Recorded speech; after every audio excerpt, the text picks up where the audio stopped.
Eu me volto neste momento à palavra do Senhor que se encontra na primeira carta de Paulo aos Coríntios. Eu abro no capítulo de número 2, gostaria de ler apenas um versículo de número 2.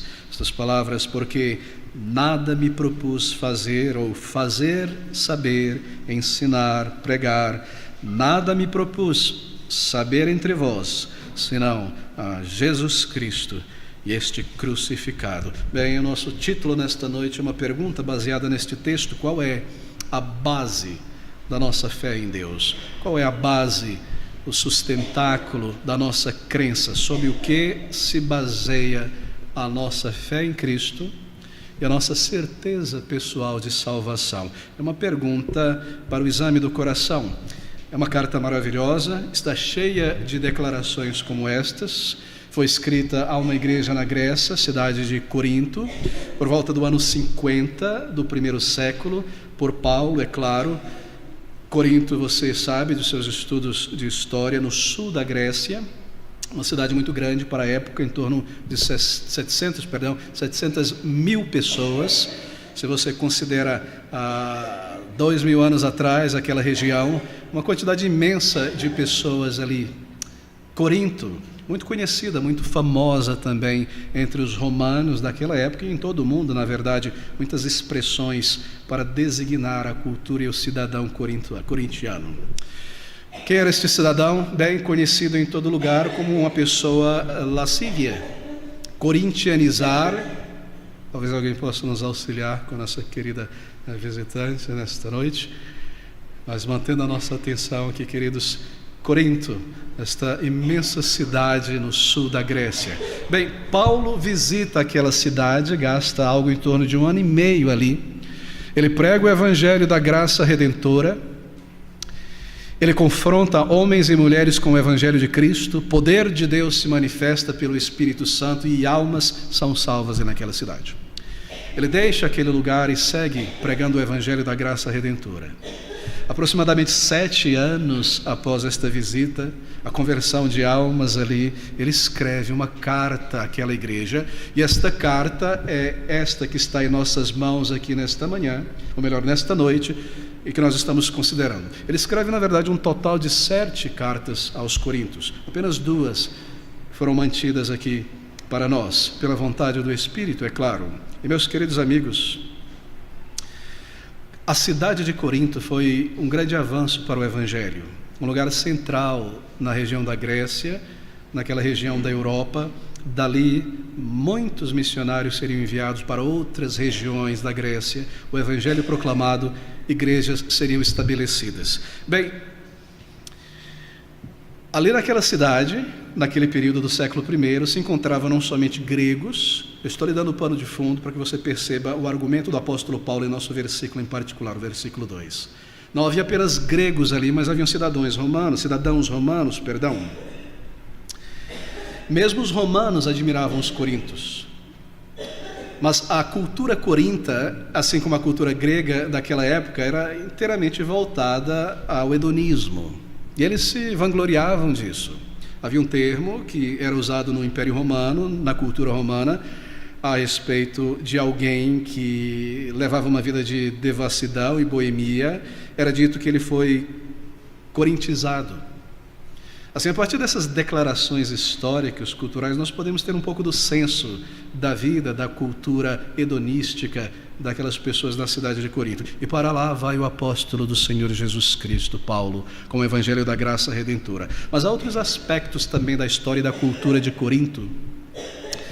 Corinto, como toda grande cidade grega, reunia as principais escolas de pensamento da época. Ali estavam os estoicos, é claro, e os epicureus, os principais filósofos, escolas de pensamento daquele período. Mas todas as demais escolas de pensamento estavam presentes ali na cidade de Corinto. Era uma cidade opulenta, grandiosa, uma espécie de capital da região. E, queridos amigos, ali estava o centro da formação da cultura greco-romana. Você pode pensar sobre um lugar como este? Pessoas opinativas viviam ali. Ali saíam os livros, assim por dizer, que determinavam o modus cultural, cosmovisão daquela região naquele período. Haviam grandes oradores ali, grandes filósofos, haviam também senadores romanos que aposentavam e iam para aquela cidade. Ali na cidade de Corinto havia uma base do exército romano. Lembre-se que Corinto naquela época era uma colônia romana. E assim como os Estados Unidos hoje, por exemplo, possui bases militares em várias partes do mundo para proteger os seus interesses, Roma tinha uma base militar em Corinto.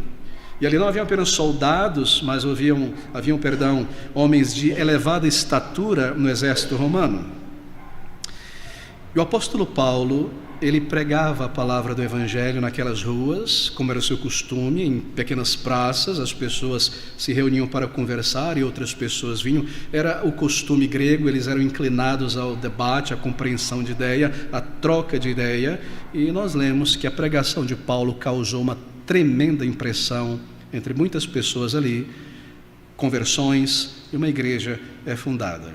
Mas você se recorda também, espero eu, que os gregos possuíam a sua religião, e a religião dos gregos, como dos romanos, era uma religião politeísta. Eles criam não em um Deus, mas em uma pletora, em uma miríade de deuses, de semideuses, meio humano, meio deuses, heróis também, que eram pessoas acima da capacidade humana, daí vem esse termo herói.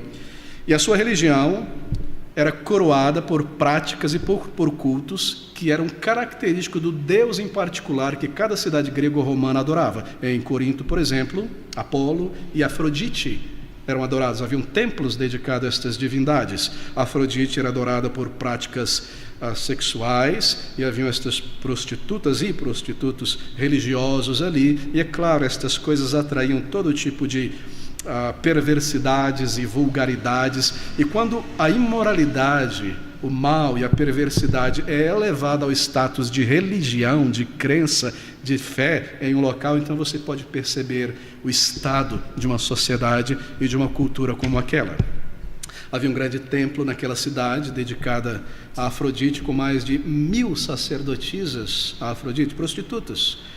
E esta prostituição era algo fundamental para aquela religião. Mas ainda assim, Deus conduz o apóstolo Paulo com esta mensagem de salvação, de reconciliação àquele lugar. E o conhecimento de Cristo se espalha por aquela cidade. E uma igreja, então, é fundada ali. Eu volto a mencionar que depois de 7 anos, Paulo, então, escreve esta carta. E aqui ele está falando no passado. Ele começa dizendo no versículo 1, E eu, irmãos, quando fui ter convosco, anunciando-vos o testemunho de Deus, não fui com sublimidade de palavras ou de sabedoria. Quando eu fui, veja, ele os chama de irmãos, não é? Mas quando ele esteve lá pela primeira vez, não eram irmãos nem irmãs. Eram pagãos, pessoas que viviam, que amavam, estavam presas e praticavam tudo que Paulo descreve nesta lista do capítulo 6, a partir do versículo 11, fornicadores, idólatras, efeminados, adúlteros, sodomitas, ladrões, bêbados, avarentos, maldizentes, toda esta pletora de pecados, foram as pessoas que ele encontrou ali. Não eram irmãos, eram pessoas presas em seus vícios morais, mas agora ele se dirige a elas como irmão, e eu, irmãos, quando fui ter convosco, anunciando-vos o testemunho de Deus. Veja aqui, ele declara qual foi a sua diretriz em todos os lugares, e aqui em particular em Corinto. Quando fui até vós, não fui com sublimidade de palavras ou de sabedoria humana. Não é interessante? Corinto era uma boa igreja, era uma igreja grande, na verdade. Uma igreja elogiada por Paulo muitas vezes em suas cartas como a única igreja que possuía todos os dons espirituais. Sim, havia um partido ali de causadores de problema, e esse partido, na verdade, mais de um, se formou em torno de admiração a certos oradores cristãos, ao ponto de alguns declararem, olha, eu sou mais da estirpe de Apolo, pregador Apolos, ou de Pedro, não, eu sou mais para o lado de Paulo, eu já prefiro o sermão de Cristo, coisas estranhas. E Paulo escreve repreendendo aquela congregação e diz, acaso Cristo está dividido? Acaso Paulo morreu por vocês? Vocês não compreendem? Mas qual é a raiz desse debate, destes grupos aqui? Bem, era a influência daquela cultura dentro da igreja. Os corintos, como todos os gregos, admiravam os filósofos, amavam os oradores, apreciavam as suas palestras e os grandes debates. Ter aqui também dentro da nossa igreja estes grandes oradores, homens, crentes é claro, mas que conseguem dialogar com a filosofia do nosso tempo e fazer uma ponte entre Cristo e a filosofia. Ter estes grandes homens seria um imenso ganho para nós, e as pessoas no mundo viriam ouvir também um discurso complexo, refinado, elevado, que pudessem compreender, que misturasse a filosofia deste mundo e muitas citações de autores e de filósofos. Eu prefiro Apolo. Apolo parece ter uma oratória mais grega, Paulo traz um elemento mais oriental, judeu e grego. Eu prefiro este elemento, como Paulo. Não, eu prefiro Pedro, eu prefiro Cristo. E Paulo deve repreendê-los. E esta é parte da sua repreensão, quando ele diz: eu não fui ter convosco, pregando o Evangelho, anunciando-vos o testemunho de Deus. O testemunho de Deus é Cristo. Não fui com sublimidade de palavras ou de sabedoria humana. Isto é interessante, porque Paulo poderia ter ido, porque Paulo também era um orador, um homem de grandes letras, de grande conhecimento. Fora formado na universidade de Tarsus, conhecedor dos poetas gregos. Vez ou outra ele cita um ou outro aqui, com a intenção de contradizer o pensamento de um dos deles, com a sabedoria divina, é claro.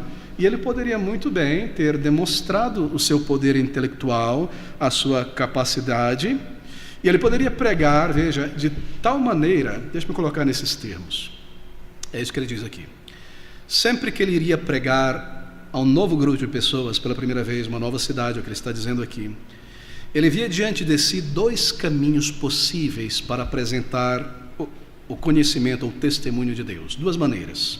Uma delas é que ele poderia pregar de tal maneira que ele exibisse todo o aparato intelectual que ele cultivou ao longo de muitos anos e que ele dominava muito bem. Expressar-se de uma maneira muito habilidosa por meio de uma oratória que ele possuía, e expressar a sabedoria deste mundo, os argumentos complexos da filosofia, e tentar provar a existência de Deus e a divindade de Cristo a partir de argumentos silogísticos sobre o design na natureza, e organizar sistematicamente o estado da arte a respeito da compreensão sobre Deus e o Logos e coisas desta natureza, impressionar aqueles gregos e deixar eles de boca aberta.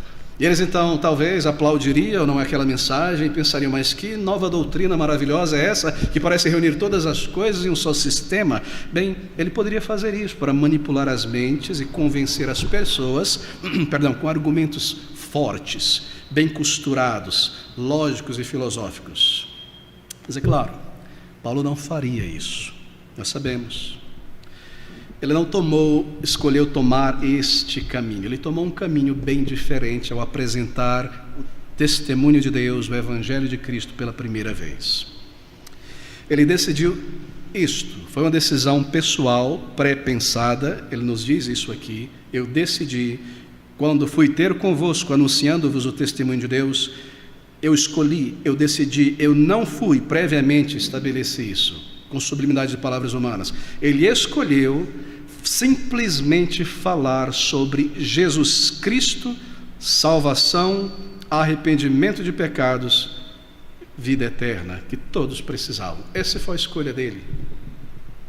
Agora pense comigo, talvez se houvesse ali naquela cidade um crente que foi salvo, digamos, em Pentecostes, em Jerusalém, mas vivia em Corinto, e quando Paulo chegasse ali, eles se encontrassem, e ele perguntasse a Paulo: Paulo, como é que nós vamos alcançar esta grande cidade de Corinto? E Paulo declarasse a sua diretriz: eu irei pregar diretamente Cristo, Jesus Cristo crucificado.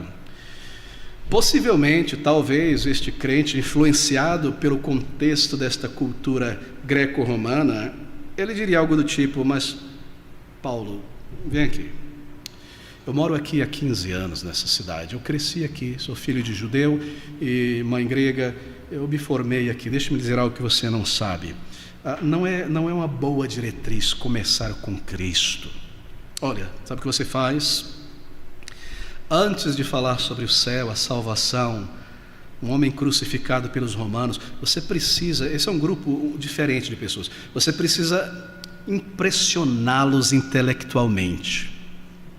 Eles são assim. Eles precisam ser convencidos por argumentos silogísticos. Eles precisam ver o seu cabidal de conhecimento, a sua capacidade de razão e de raciocínio, e que você domina as letras, e os filósofos, e os historiadores, e os poetas, e a arte, e você conhece estas coisas. Você não pode simplesmente trazer um novo produto sem dialogar com o que eles já têm e mostrar a superioridade, algo dessa natureza. Não comece assim. Tente impressioná-los primeiro. Você possui um instrumental intelectual para isso. Mostra lógica e raciocínio e tenta provar para eles que esta mensagem, embora pareça obscura, ela é racional.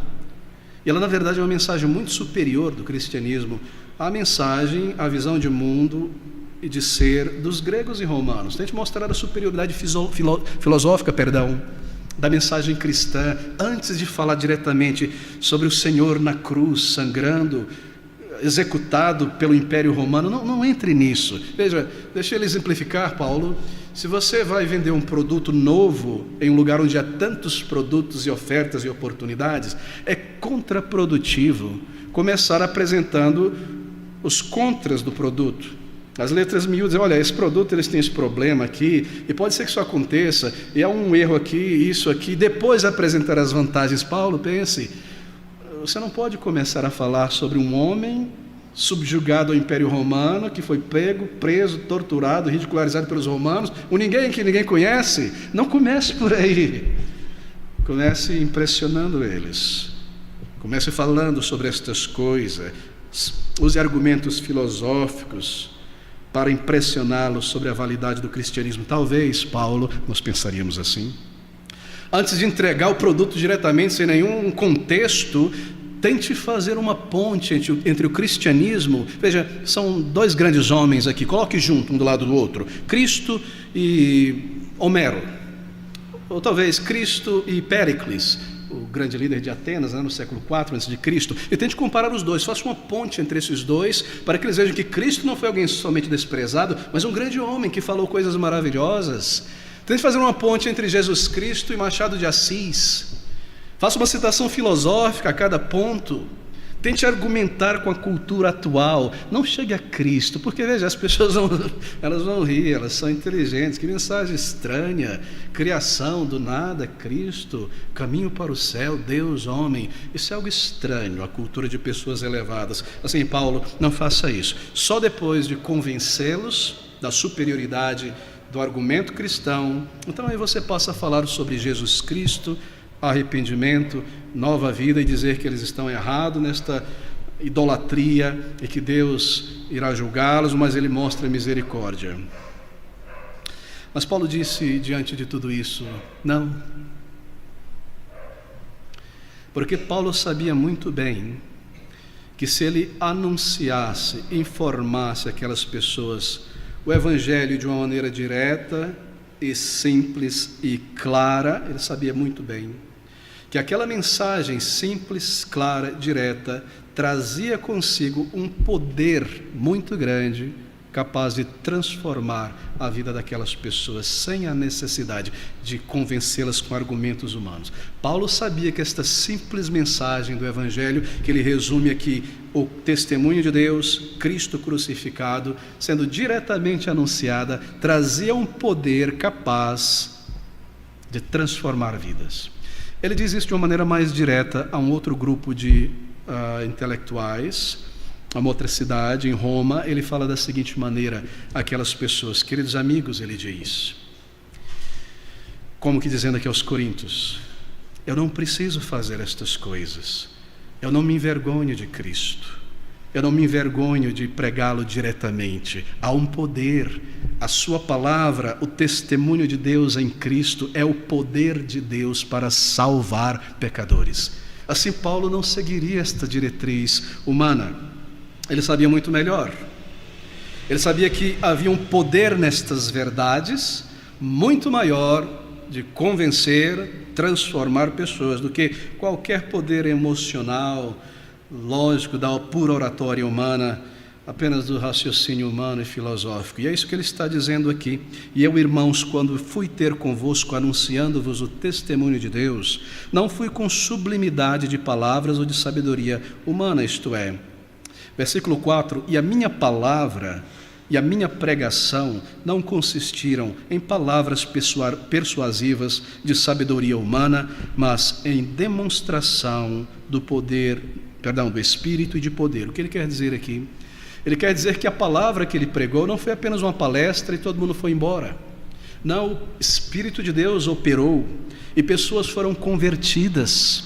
O Evangelho é o poder de Deus. E a minha palavra e a minha pregação não consistiram em palavras persuasivas de sabedoria humana, mas em demonstração do Espírito e de poder. Ao pregar, o Espírito acompanhou a mensagem e vidas foram transformadas. O Evangelho, o dunamis, não é aquela força poderosa que o Evangelho tem pelo Espírito para resgatar almas. É maravilhoso, queridos amigos. É maravilhoso. Deixa eu fazer uma aplicação aos crentes nesta noite. Você não precisa, meu querido amigo, você não precisa de toda a apologética, embora a apologética seja muito bom e necessário em alguns momentos para tirar pedras do caminho da pessoa que você está apresentando o Evangelho, mas você não precisa tentar engraciar o incrédulo, morto espiritual, que não compreende as coisas elevadas, a sabedoria de Deus, tentando por instrumentais humanos levá-lo a Cristo. O Evangelho já traz este mecanismo: pregá-lo, anunciar Cristo Jesus, sua vida, sua morte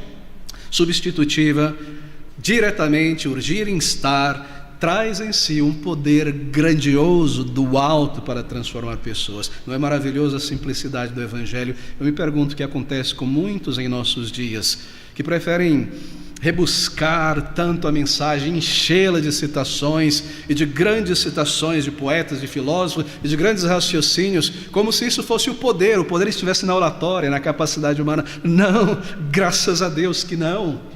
O puro e simples Evangelho, com fidelidade pregado, direto da palavra, instando e urgindo, o Espírito usará para derrubar as barreiras da incredulidade e salvar pessoas, para que a glória seja dada a Jesus Cristo e não ao instrumento humano que transmitiu esta mensagem. Esta é a sabedoria de Deus, esta é a diretriz de Paulo e este é o poder do Evangelho. Bem, Paulo sabia muito bem.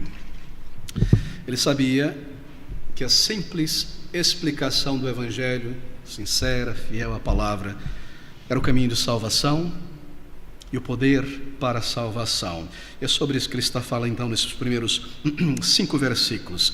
Não seria de uso algum ele aplicar a oratória humana. Na verdade, ele cegaria o fio da espada. E ele está dizendo: se eu pudesse usar os meus melhores argumentos, os mais poderosos argumentos da oratória humana, e conseguisse desta maneira convencer aqueles politeístas e aqueles incrédulos a respeito da existência, da realidade de Deus e da verdade da mensagem do cristianismo, e se este convencimento destas pessoas fosse alcançado, atingido pelo esforço do raciocínio humano, isso não faria bem algum àquelas pessoas que foram convencidas, porque a fé deles estaria sustentada, teria como base o raciocínio humano. E uma vez que uma pessoa mais esperta e capaz pudesse oferecer um outro raciocínio que soasse mais plausível e mais lógico contra o raciocínio cristão, então o chão, o sustentáculo da fé dessa pessoa desabaria por inteiro. Por isso Paulo diz, versículo 5, para que a vossa fé, crença, não se apoiasse em sabedoria dos homens, mas no poder de Deus, a vida transformada, um novo caráter, a obra do Espírito Santo. Quão simples, quão sábia é a mensagem do Evangelho entregue ao povo de Deus para levar a toda a alma. É maravilhoso, é impressionante, não é? Deixa-me tocar agora em nosso versículo de número 2. Porque nada me propus fazer saber, ensinar entre vós, senão, ouça aqui o resumo de toda a história, a Jesus Cristo e este crucificado. Impressionante. A mensagem de Paulo naquela faculdade de ciências humanas era sobre um homem amarrado no tronco, talvez o tronco de uma árvore, torturado, humilhado, desprezado por eles, a sua audiência, os gregos e romanos. Impressionante, não é? A diretriz do apóstolo Paulo para trazer a mensagem de Cristo àquela nação. Paulo, você vai falar sobre um homem que aos olhos desse pessoal aí foi um derrotado, um sujeito obscuro, de uma nação obscura, não iluminada pelo conhecimento ocidental. É este o produto que você tem a oferecer para ganhar estas pessoas para a sua religião? Alguém morto, preso e morto como ninguém pelos romanos em um determinado momento. Paulo, sobre todas as pessoas a respeito de quem você poderia falar, logo Jesus Cristo, alguém que morreu num instrumento criado pelos romanos, que tinha a assinatura dos romanos para escarnecer, humilhar, trucidar um inimigo. Por que não falar de um rei, de um imperador, da ciência, da tecnologia, da arte, coisas admiradas pelo ser humano? Por que dizer, eu escolhi, versículo 2, eu decidi, um homem pregado a uma cruz? É tremendo, não é? Você pensaria humanamente falando e concordaria comigo que essa seria a diretriz errada. Nós não tomaríamos essa diretriz. Em Corinto haviam soldados romanos e todos eles sabiam sobre Jesus Cristo e foram esmagados por eles. Na Palestina haviam legisladores, dignitários, filósofos, todos estavam ali. Cristo crucificado, que impressão isso vai causar? Para que a vossa fé não se apoiasse em sabedoria dos homens, mas no poder de Deus. Paulo está dizendo para eles e para nós, não há uma mensagem neste mundo que pode ser comparada a esta mensagem que Deus entregou, que carrega com ela um poder tão grande de transformar permanentemente, não por um período de tempo, até que outra escola de pensamento venha maior, mas pela eternidade, mudar o caráter de pessoas como o Evangelho da Graça Redentora. Permita-me falar um pouco sobre isso, meus queridos amigos. Cristo Jesus, Jesus Cristo e este crucificado. Sabe o que está incluso aqui nesta frase, nesta declaração? Nós estamos falando sobre a crucificação do Senhor Jesus, o maior evento alcançado, realizado, preparado e alcançado em toda a história humana, em toda a história do universo. É resumido nessas palavras: Jesus Cristo crucificado, este crucificado. Eu já ilustrei dessa maneira anteriormente, mas penso que é sempre uma ótima ilustração, porque a maioria conhecem. Deixa-me tentar fazer uma comparação aqui. Jesus Cristo e este crucificado. Chegar a este ponto, ao ponto da crucificação do Senhor Jesus Cristo. Isso não aconteceu de repente, de uma hora para outra. Um dos maiores feitos da humanidade no século XX, que não foi apenas um feito, um ato realizado, mas foi a realização de um desejo profundo do ser humano, desde que o ser humano existe, foi conseguir colocar um ser humano fora da órbita deste planeta e pisando sobre a Lua. Foi um dos maiores feitos da humanidade em termos de tecnologia, de conhecimento, de esforço no século XX. Foi um projeto, sobretudo, conduzido pela Agência Nacional de Aviação dos Estados Unidos, apelidada de NASA, e muito tempo planejando, décadas planejando, até o ponto que eles conseguiram reunir e formular de fato um projeto plausível e possível, teoricamente falando. E eles apelidaram esse projeto de Projeto Apolo. E seriam várias tentativas com o objetivo de colocar pelo menos 32 astronautas fora da órbita e possivelmente colocá-los sobre o pó da Lua, pisarem ali. Você se recorda, não me lembro mais quantas missões Apolo aconteceram, eu não era vivo na época, porque a última foi em 70, se não me engano, mas eu li tudo a respeito. Talvez você tenha lido e assistido vários documentários também. Me parece que foram 17, alguns mencionam 23 missões ou projetos Apolo 11. O objetivo era lançar essa espaçonave fora da órbita terrestre e colocar o ser humano ali na Lua. Bem, queridos amigos, até chegar a este ponto, veja, foi a número 11 que sucedeu, Apolo 11.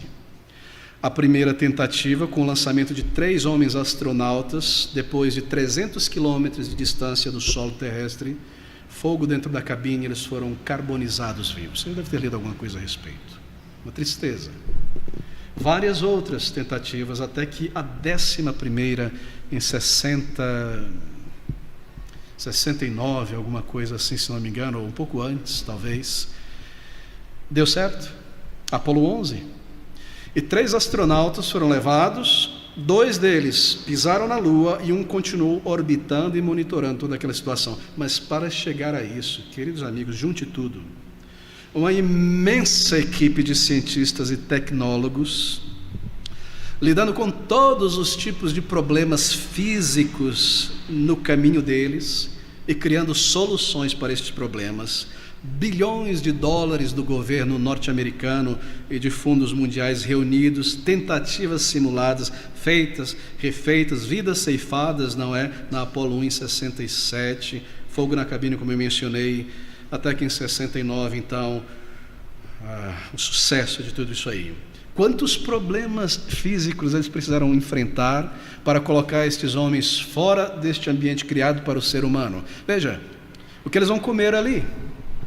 Você não pode cortar a verdura, cozinhar dentro de uma cápsula como aquela. Fogo, não é? Oxigênio e fogo, combustão.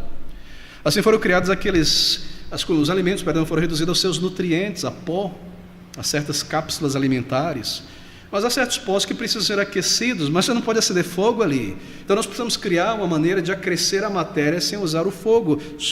Alcança-se a produção do aquecimento por micro-ondas. E logo isso chega em nossas cozinhas. Quantos desafios e problemas. E como lidar com o problema da falta de gravidade que afeta os ossos desses homens, e a digestão e o envelhecimento, e tantos outros problemas. Esse negócio de carregar relógio aqui não dá, vamos pendurar ele aqui, colocar uma tira e deixar ele aqui, tem que ter um cronômetro, um relógio digital, aparece todas estas coisas, mais preciso. Quantos problemas e quantas soluções, quanto dinheiro, quantas vidas ceifadas, quantos cálculos. Novos cursos universitários surgiram após isso, novas linhas de produção científica, tantos e tantos experimentos foram realizados até chegar a este ponto do homem pisar na Lua. Se você crê nisso, eu creio. Um projeto muito grande, não é? Muito, muito grande. Agora, queridos amigos, coloque isto do lado de Cristo Jesus crucificado e o que foi necessário para que isto acontecesse naquele dia, diante de uma das portas de Jerusalém, pelas mãos dos romanos. Pense sobre isso. Quando você põe uma coisa do lado da outra em comparação, é quase injusto, não é, tentar comparar a obra do Senhor Jesus Cristo, o que está envolvido nisso, com o alcance do ser humano na Apolo 11, tão pequena, não é? O plano de salvação que envolveu a Trindade, Pai, Filho e Espírito Santo, antes da criação da matéria, antes da criação do mundo, que Deus, se eu posso usar nesses termos que nós compreendemos, tenha se reunido um só Deus em 3 pessoas, Pai, Filho e Santo Espírito, e preparado todas as coisas para o resgate de homens e mulheres pecadores. E tudo isso resumido, um projeto e um nome foi dado a este projeto: Jesus Cristo e este crucificado. Sabe quanto está envolvido nisso aqui? Uma promessa foi dada lá no início a Eva, que o Salvador viria, e milênios se passaram, e todas as coisas foram coordenadas para que o Salvador nascesse naquele lugar obscuro, para ser o Salvador de bilhões de homens e mulheres. É o maior plano na história do universo, construído, pensado na eternidade, na mente de Deus, que viu a rebelião humana, que sendo justo e misericordioso também, decidiu resgatar tantas e tantas pessoas, e a sua criação seria resgatada. Oh, queridos amigos, é difícil realmente resumir estas coisas em poucas palavras nesta noite. Vai para nós, além da nossa compreensão. Mas deixe-me colocar nesses termos. Havia um problema diante de Deus para se alcançar este projeto. Estou usando linguagem simples, com toda a reverência. Deus não tem qualquer problema que não possa ser resolvido ou que tome algum tempo para ele resolver. Mas coloquemos desta maneira. Houveram vários problemas para Apolo 11, não é? Havia um problema diante de Deus. Vamos chamar isso de um problema diante de Deus. E o problema é este, para alcançar Jesus Cristo crucificado, a salvação de almas. A lei de Deus, a santidade de Deus, a justiça de Deus exige, demanda que o pecador seja punido. E a punição não são 10 anos ou 10 séculos, é um pecado contra um Deus eterno, que cabe uma punição eterna, um inferno eterno. Este homem será punido eternamente. Como pode Deus também manifestar o seu amor e cumprir o seu plano de resgatar e trazer para si este que se perdeu por toda a eternidade e se alienou? Como pode, colocando nestas palavras, Deus ser justo e perdoador ao mesmo tempo? Como pode reunir misericórdia e justiça em um só ato? Este é o problema. Na verdade, não é um problema para nós, mas a resposta está aqui. Cristo, Jesus Cristo e este crucificado. Deixa-me explicar isto. Na eternidade passada, o Pai, o Filho e o Espírito Santo, eu falo com toda a reverência, decidiram, e o diálogo foi algo assim, que o Pai, em seu amor tão grande, decidiu mostrar este amor e resgatar bilhões de homens e mulheres alienados e perdidos. E o Filho seria o executor deste projeto, deste plano. E o Pai diz ao Filho: se tu fores como um homem, tomando um corpo e uma natureza humana para representá-los e pagar no lugar deles, eu te darei toda esta humanidade e todo o poder para andar com eles e ser amado por eles e expressar a eles o meu amor e a minha glória e o meu poder e trazer de volta todas as coisas que nós um dia planejamos e decidimos na eternidade. E o Filho diz ao seu Pai querido: eu irei, e eu levarei sobre a minha alma e o meu corpo a culpa e a punição que a tua santa lei, ó Pai, exige e comanda sobre pecadores.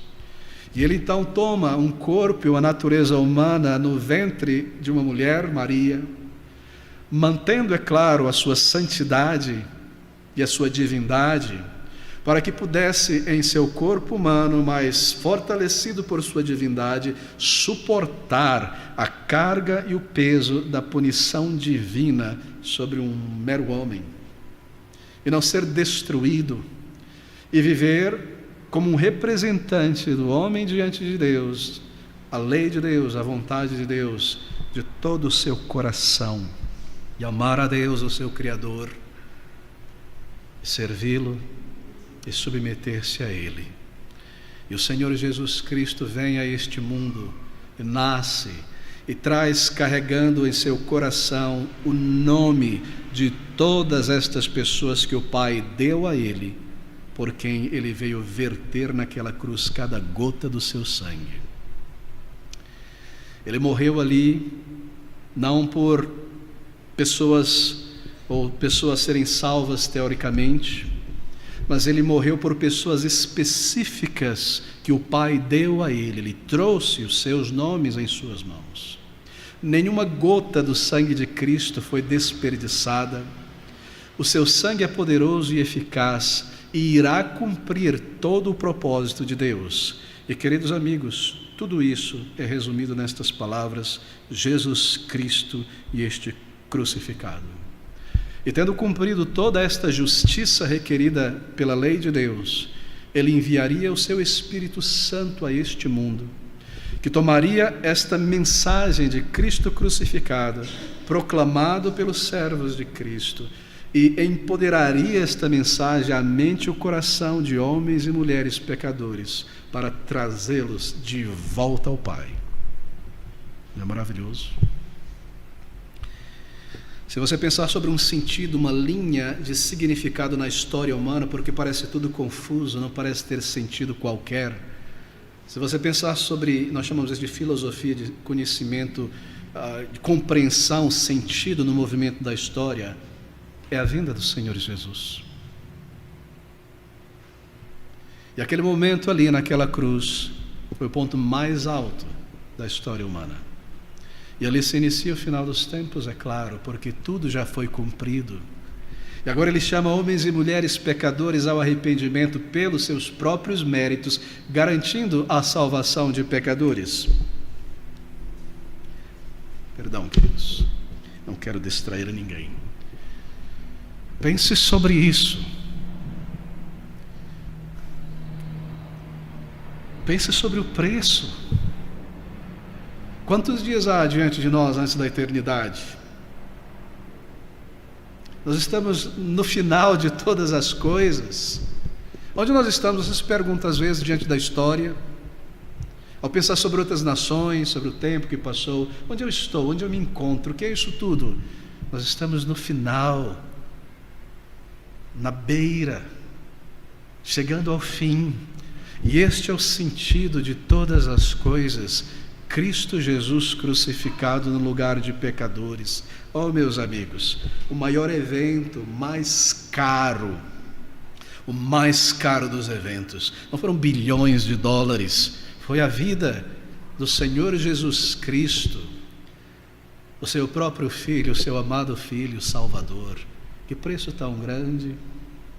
O que Apolo 11 alcançou? Bem, muitas coisas, não é? Mas o que o Senhor Jesus alcançou foi para a eternidade. Cristo Jesus sendo morto numa cruz. Eu me recordo alguns meses atrás, um noticiário nesses canais que banalizam a violência, por acaso estando em um lugar, em uma tela, mostrando o caso de um rapaz, um jovem, cuja mãe tinha um pequeno comércio em um determinado local em São Paulo. Ele estava ali, a mãe estava no caixa, 2 ladrões chegam, uma arma é sacada, a mulher dialoga com eles e tenta resistir. O homem aponta na direção dela para atirar, o jovem filho corre e salta na frente da sua mãe, ele atira e o jovem é morto no lugar da sua mãe. Esse é um ato tão tocante, não é? Tão tocante. Mas coloque isso ao lado, por mais tocante que seja, do Senhor Jesus Cristo crucificado. Aquele homem salvou a sua mãe e ela viveria, mas ela viveria pela metade, sem o Senhor. Uma pessoa. O Senhor Jesus, em sua morte, ao colocar-se no lugar da minha condenação, salva bilhões de pessoas.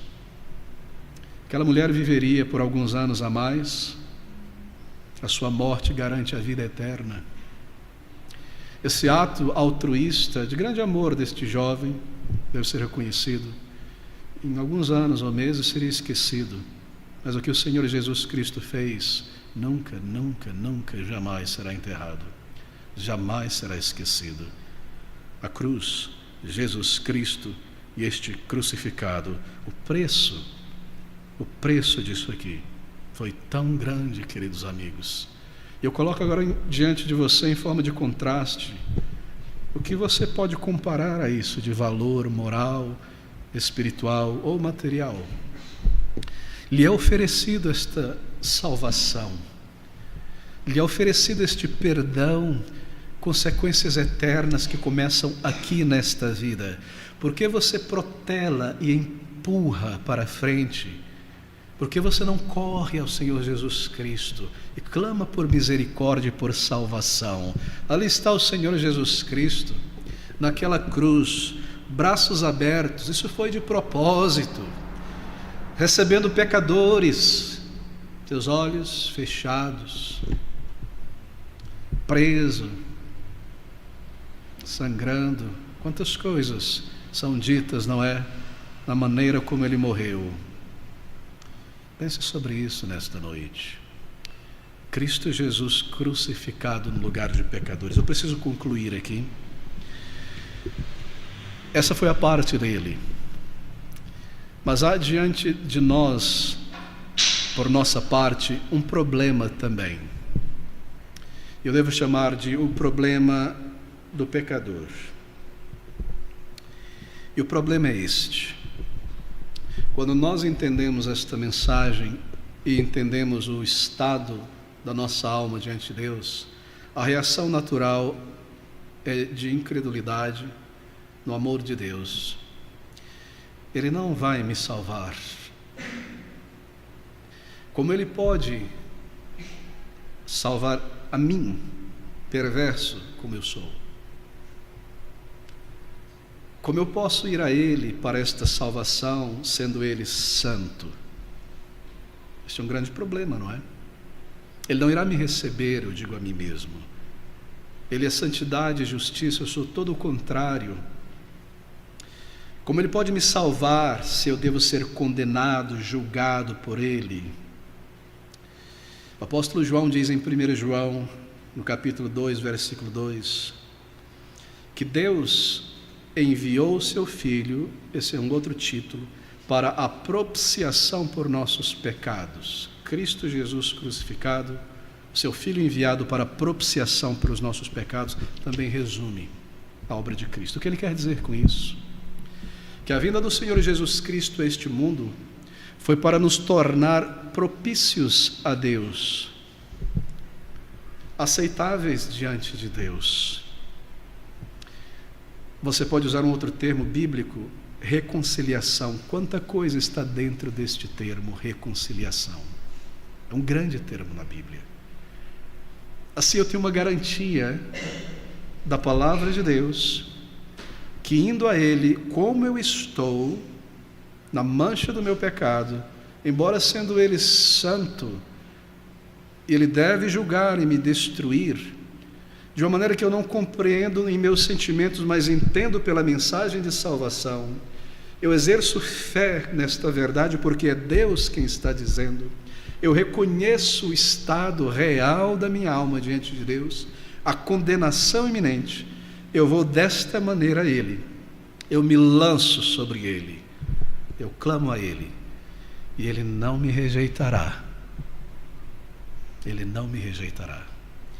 Ele foi enviado para propiciação por nossos pecados, nos levar de volta ao Pai.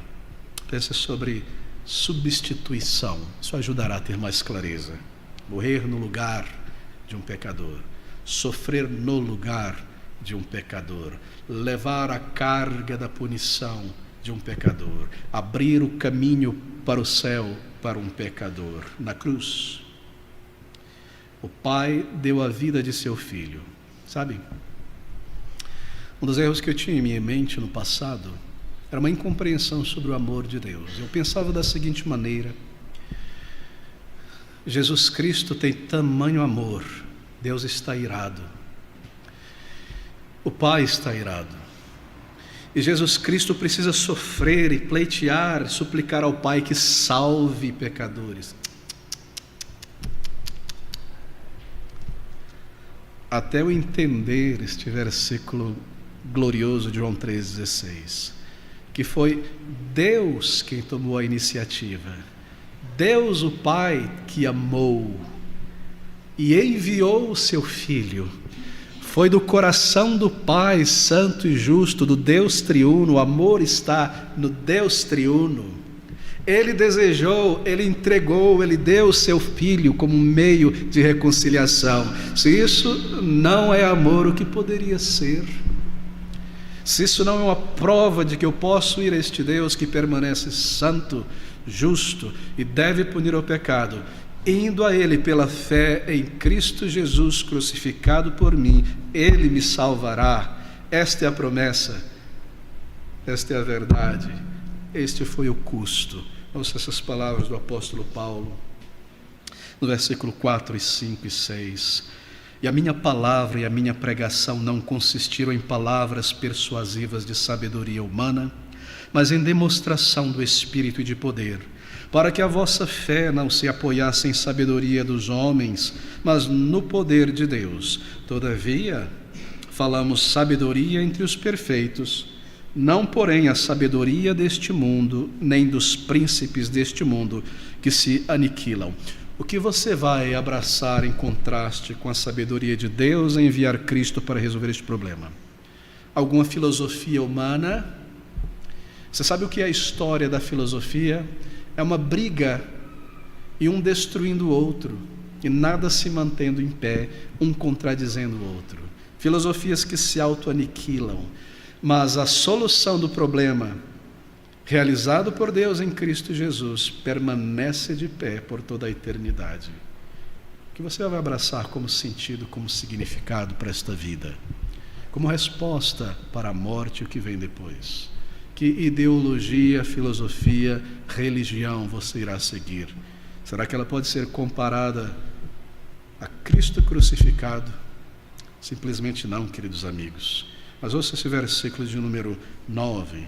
Mas como está escrito, as coisas... Bem, deixe-me começar do versículo 7. Mas falamos a sabedoria de Deus, observe, oculta em mistério, a qual Deus ordenou antes dos séculos para a nossa glória, a qual nenhum dos príncipes deste mundo conheceu, e príncipe pode se referir a grandes pensadores também, pessoas de raciocínio elevado, porque se a conhecessem, nunca crucificariam o Senhor da glória. Se eles tivessem chegado à conclusão que Cristo é o caminho de salvação provido por Deus, eles não destruiriam Cristo, eles preservariam na compreensão deles, não teriam matado a Cristo, mas é a morte dele que salva, a qual nenhum dos príncipes deste mundo conheceu, porque se tivessem conhecido, se a conhecessem, nunca crucificariam o Senhor da glória. Mas, como está escrito, as coisas que o olho não viu e o ouvido não ouviu e não subiu ao coração dos homens são as que Deus preparou para os que o amam. Sabe o que ele está dizendo aqui? Eu busco conhecimento, sabedoria, porque o conhecimento ele traz uma certa liberdade, não é? Certos problemas, certos erros. Ele eleva um pouco o ser humano em seu intelecto acima da vulgaridade deste mundo. E nós buscamos por meio destas coisas, da arte, da música, do conhecimento, da leitura, ter acesso a certas experiências de compreensão que o homem comum não tem. Ouvir certas coisas maravilhosas para além da vulgaridade musical dos nossos dias. Ver com os olhos da compreensão, visões mais claras das coisas diante de nós, com compreensão, não é? Veja, queridos amigos, se eu tenho a Cristo, eu tenho o perdão de meus pecados, e eu tenho tudo isso em um nível tão superior, que não há palavras para expressar o melhor que você já ouviu nesta vida, viu ou compreendeu. O que Deus preparou dessas experiências gloriosas não podem ser exemplificadas aqui, porque não chegou ao ouvido, à compreensão, à visão do ser humano. As coisas que o olho não viu e o ouvido não ouviu e não subiram ao coração dos homens são as que Deus preparou para os que o amam. É maravilhoso o que aguarda um pecador perdoado e regenerado por Cristo. Quando nós fecharmos os nossos olhos aqui e abrirmos na presença do Senhor, oh, meus amigos, será maravilhoso, maravilhoso. E a nossa mente será emancipada desses 10% apenas, assim por dizer. E conhecimento derramado dentro de nós, e nós compreenderemos coisas grandiosas. Isso será só o início, nós avançaremos conhecendo e compreendendo. E nós não sentiremos esse cansaço terrível que nos acompanha depois de uma certa idade. Haverá essa liberdade e um poder muito grande para explorar este novo universo criado pelo Senhor Jesus Cristo, tão maior, tão melhor do que este agora. Coisas que nós não podemos contemplar aqui. Por quê? Porque quando você contempla, por exemplo, a natureza, uma paisagem bela, com árvores e degradês de cores nas árvores, é belo, não é? Mas o que é aquilo ali? Aquilo ali é o resultado de destroços do dilúvio. de confusão, de desordem, e mato cresceu ali em cima. Há uma certa beleza, mas quando o Senhor reconstitui isso de volta ao jardim, à ordem, ao paraíso, como será a visão destas coisas? E a música que nós ouviremos, e os hinos que nós entoaremos, nada a ser comparado com o nosso cantar aqui. Será tão maravilhoso. E tudo isso está dentro destas palavras: Jesus Cristo e este crucificado. E tudo isso é proposto, oferecido gratuitamente àqueles que receberão pela fé a verdade libertadora em Cristo Jesus. Não se prive da graça de Deus. Não se permita descansar na consciência, até descansá-la em Cristo Jesus, Ele crucificado, ancorado, firme para a minha salvação, para o céu, para partir certo e seguro com o Senhor Jesus Cristo. Este é o Evangelho da Graça Redentora. Que o Senhor tome estas palavras e as empodere em tua consciência e coração. E a minha oração é que tudo o que eu disse, e a minha aparência, e as expressões que atrapalharam o ouvir e o entender desta mensagem sejam esquecidas em tua mente. E somente o que for proveitoso pelo Espírito permaneça, e você perceba o amor de Cristo que passa o entendimento e que assegura o coração. Vamos orar juntos. Ó Senhor Deus nos altos, quão grande é a tua salvação revelada nestas palavras, imensa, incomparável, que é necessária uma experiência pessoal para além de palavras. Só o Senhor pode realizar isso. Ó Deus glorioso nos altos, olha sobre esta congregação, Senhor, sobre nós aqui, no limiar da eternidade, o Salvador tendo vindo e cumprindo todas as coisas, e o fim chegando. Desperta-nos do sono se ainda dormimos neste mundo, desperta-nos e constrange-nos, e não nos dê descanso, Senhor, até encontrarmos e recebermos uma resposta de paz ao nosso clamor, ao nosso arrependimento, e com ela a certeza pessoal de vida eterna. Nós te rogamos isto, ó bendito Deus, em o nome e pelos méritos do Senhor Jesus Cristo crucificado por pecadores, e para o teu louvor, ó Pai. Amém.